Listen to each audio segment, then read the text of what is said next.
Nega siz tushunasiz? Kirgizib qo'y. Qachondan beri oyog'i uzilgan gay xodimlari fuqarolarni Grazanskiy mashinada qisib to'xtatmoqda. Ne shu bu? Sizga kim huquq berdi? Kim sizga huquq beryapti fuqaroga tazyiq o'tkazgani? Qonun sizga o'yinchoqmi qonun? Gay xodimlari xizmat guvohnomasini, unvonini, ism familiyasini aytishdan or qiladimi? Ism familiyasi tanishtirasizmi, hurmatli gay? Hurmatli gay, ism familiyasi tanishtirasizmi?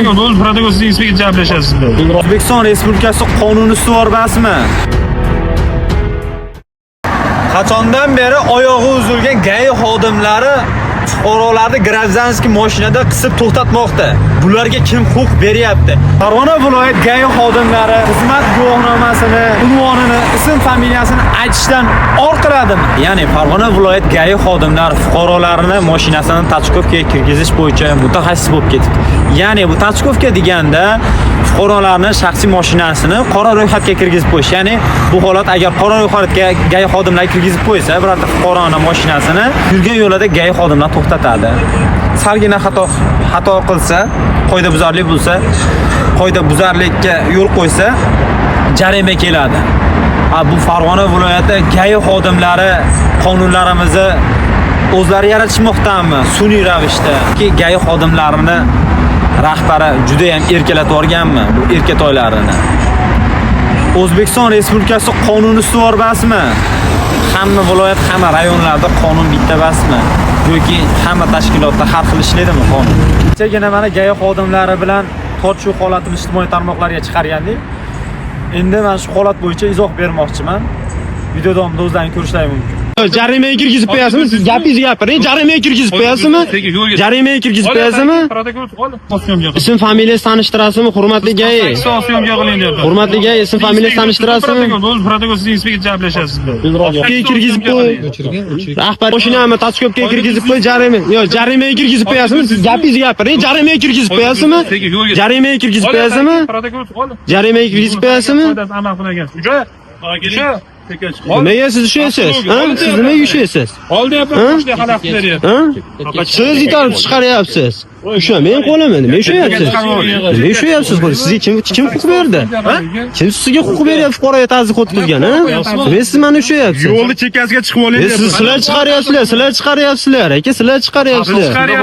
Siz nima deyapsiz? Men mashinani tachkovkaga kirgizib qo'yaman, mashinani tachkovkaga kirgizib qo'yaman. Bir kunda 10 ta remenga to'laysan deyapsizmi? Yo'q, bir kunda 10 ta remenga to'laysan deyapsizmi? Qonun sizga o'yinchoqmi qonun? Siz tachkovkaga kirgizib qo'yasiz ekan, bir kunda 10 ta remenga to'latasiz ekan. Qoidaga amal qilib yuring. 48 soat syomka qiling. Rahbariyatingiz siz uchun shu tachkovkaga kirgizib qo'y. Rahbariyatingiz to'xtang, siz gapingizga javob bering. Diktafon ketgan sizning gapingiz. Sizning gapingiz diktafon ketgan. Javob bera olmaysiz. Ayting, hurmatli. Mana. Hurmatli gay xodim. Ism familiyasi tanishtirasizmi? 48 soat syomka qiling. Ism familiyasi tanishtirasizmi, hurmatli gay? 48 soat syomka qiling deyapman. Hurmatli gay, ism familiyasi tanishtirasizmi? Protokol siz inspektor gaplashasiz. Aytyapman. Hurmatli gay, ism familiyasi tanishtiring. Siz tachkovkaga nomerimni tiqtirib 10 tadan jarima to'lattiradigan bitta ayting, ism familiyasi tanishtiring. Chekka chiqishga qilaveradi, bemalol. Ayting, ism familiyangizni ayting. Mani diktofoningiz bor, hali tonalmaysiz. 10 tadan jarima torttiradigan, tachkovkaga tiqtirib qo'yadigan.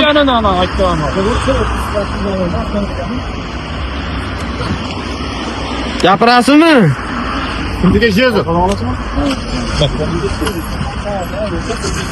2025-yil 20-aprel chamasi soat 20:30larga onamga dori olish maqsadida Jak 7 rusumlik 40528 LK davlat raqamli avtomashinamda harakatlanib ketayotganda, ya'ni Mustaqillik ko'chasi, Festival savdo majmuasi ro'parasida o'tib ketayotgan vaqtimda oq rangli davlat raqam belgisi yodimda yo'q. Gentra rusumli avtomashinada YPX xodimlari kelishib, mashina oynasidan jestli ko'rsatib, yo'limni qisib, yo'lning o'rtasida harakat xavfsizligiga tahdid solib, nizom talablariga zid ravishda, noqonuniy ravishda to'xtatishdi. Menga ushbu YPX xodimlarining noqonuniy harakatlariga tushunmadim. Chunki O'zbekiston Respublikasi Vazirlar Mahkamasining 01/12/2018-yildagi yo'l patrul xizmati xodimlarining yo'l harakati qatnashchilariga tartibi to'g'risidagi nizomni tasdiqlash haqidagi 975-son qarori bilan tasdiqlangan. Nizomning 2-bandida ta'qib qilish va kuzatishga ta'rif berilgan.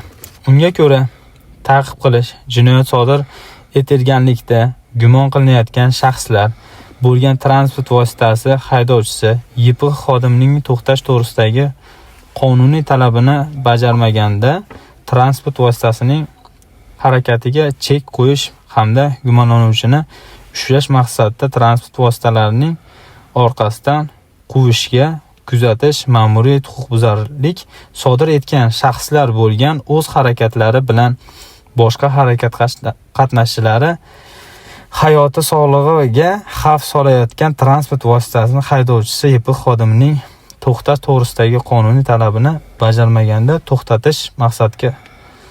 to'xtatish maqsadida orqasidan borishga aytiladi. Savol: YPX xodimlarining meni avtomashinamni ta'qib qilishga yoki kuzatishga nima asos bo'lgan? Asoslovchi dalillar mavjudmi? Bo'lsa taqdim qilsin. Mazkur nizomning 48-bandida ta'qib qilish yoki kuzatish vaqtida YPX xodimining amal qilishi lozim bo'lgan talablar belgilangan. Unga ko'ra, ta'qib qilish yoki kuzatish vaqtida YPX xodimi maxsus patrul avtomobilida bo'lishi va patrul avtomashinasining maxsus chiroq mayog'i va tovushli signallar muntazam yoqilgan holatda bo'lishi yo'l harakatining boshqa qatnashchilarini hushyorlik va ehtiyotkorlik choralarini ko'rishlari bo'yicha xabardor qilib borish yo'l harakati qatnashchilarining hayoti va sog'lig'i uchun xavfli harakatlar sodir etmaslik belgilangan. Biroq YPX xodimlari nizomning ushbu bandi talabiga zid ravishda meni hamda yo'l harakati qatnashchilarining hayoti va sog'lig'i uchun xavfli harakatlar sodir etib, shaxsiy transport vositasida ta'qib qilishni amalga oshirishdi.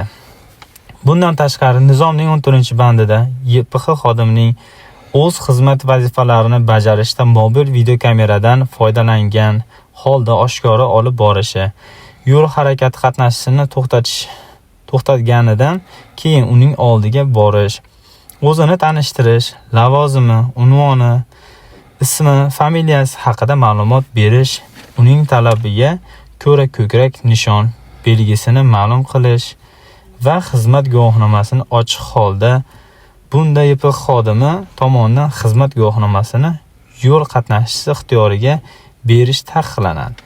Ko'rsatishi har qanday vaziyatda yo'l harakati qatnashchilari bilan vazmin, xushmuomala, odobli va e'tiborli bo'lish, ularga hurmat bilan hamda siz deb murojaat qilish, yo'l harakati qatnashchilari bilan o'zaro munosabatlarda muomala, madaniyat va qonuniylikka rioya qilish belgilangan.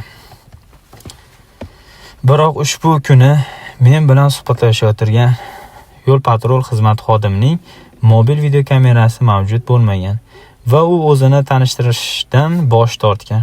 Shuningdek, u men bilan suhbat davomida qo'lini cho'ntagiga solib muomala madaniyatiga rioya etmagan.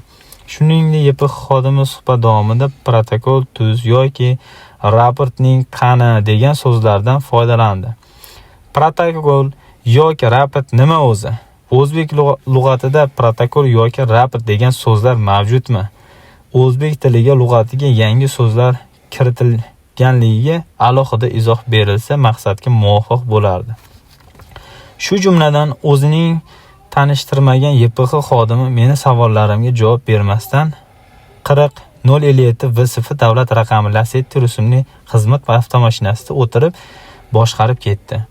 Ushbu avtomashina ushbu xodimiga biriktirilganmi? Bu holatlarda o'zim tomonidan olingan video tasvir orqali ham tasdiqlayman. Nizomning 42-bandida YPX xodimi tomonidan o'ziga biriktirilgan hudud dislokatsiyasidan tashqarida qoidabuzarliklar bo'yicha ma'muriy huquqbuzarlik to'g'risidagi bayonnomalar rasmiylashtirish taqiqlanishi hamda YPX xodim tomonidan o'ziga biriktirilgan hudud dislokatsiyasidan tashqarida rasmiylashtirilgan bayonnomalar yuridik kuchga ega bo'lmasligi va huquqiy oqibatlar keltirib chiqarmasligi belgilangan.